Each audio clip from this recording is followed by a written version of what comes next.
The Democratic Party civil war is upon us. Impeachment and socialism tearing them apart from the inside. So can Nancy Pelosi hold it all together, or will the president exploit this new weakness and skate to an easy re-election victory? It's been only 2 months since Pelosi and Democrats retook control of the House.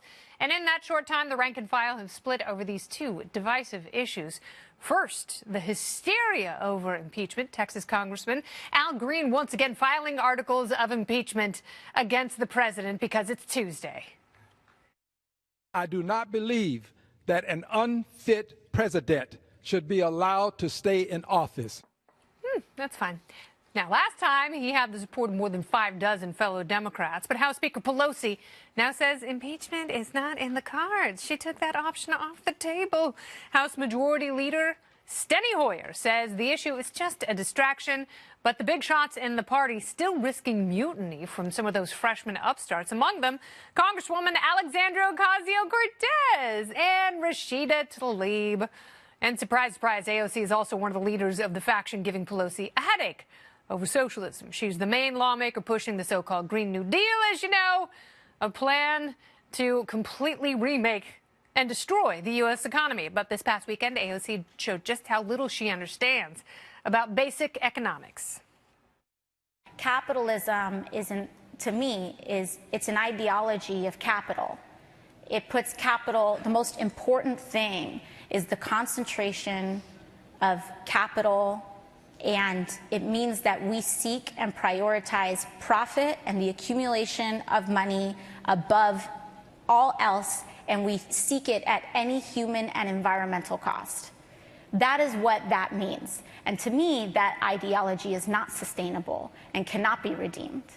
That's what that means. Words, yeah?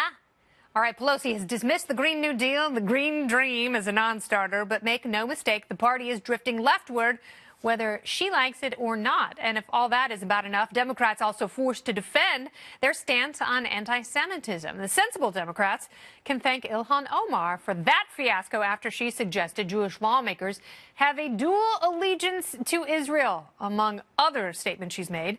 An accusation lawmakers vehemently deny. So is the donkey party splitting apart at the seams like a Tijuana nightclub?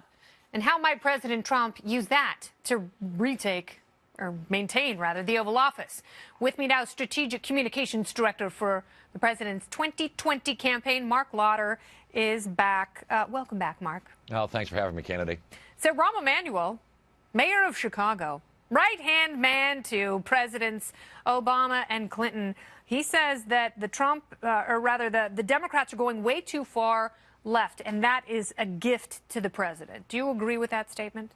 Well, I don't think it's a gift. I think it's reality. And I think that the American people are going to have a choice in 2020 between President Trump, the economic success we have seen under President Trump, the investment in our priorities, the defense of freedom and capitalism, versus a party that has gone so far left that even Democrats now see that the Democrat Party's gone, that the party of your father, your grandfather, it's not there anymore. It's a party of socialism. No, I would tend to agree with you there. I don't think it's just one party, and I don't think these competing ideologies can stay in the same place for very long, because there is going to be a split, and it's going to depend on who the nominee is, because right now the two frontrunners seem to be Joe Biden and Bernie Sanders, that fresh young blood.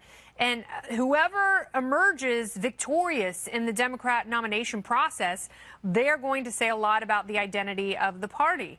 And I know Democrats really tried to heal the rift from 2016, and it just goes to show they haven't done a good job, because, you know, hours after Nancy Pelosi makes that statement about impeachment is not on the table, it's too divisive, you have people like Al Green and AOC completely bucking that statement, saying, no, we're still good with impeachment.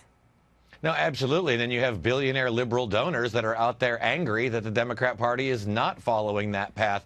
But to show you exactly how far out of sorts they've gotten, the AFL-CIO published a letter saying we will not tolerate the Green Deal because it's going to impact millions of their hardworking blue-collar Americans and their families. They're losing labor.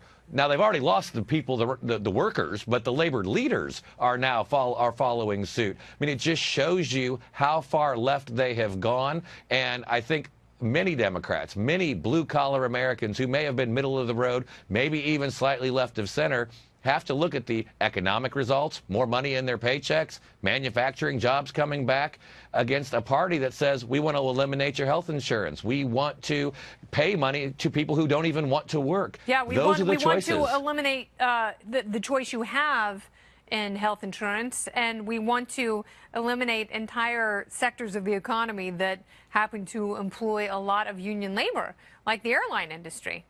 Airline industry, automobile industry. My goodness, we actually have auto jobs. The cow farting industry, Mark. Okay, well, I'm not sure about that one, but I do love cows. They're delicious. But well, union loyalists love beef. They always have. Absolutely. And they're not going to listen to Cory Booker and AOC on these matters. But let's talk a little bit about Al Green and the articles of impeachment. It's just different ways of going about the same thing.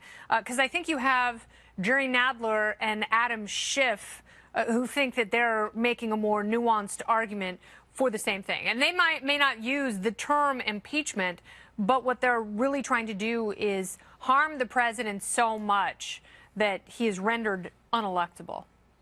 And what they're really trying to do is criminalize political differences. And that's just not the way our country works. And they've tried over and over again with countless investigations, with the never-ending witch hunt, still not showing anything, no results for it. Do you think Nancy Pelosi knows what the results of the Mueller report are, and that's why she is trying to soften the blow by curtailing impeachment talk?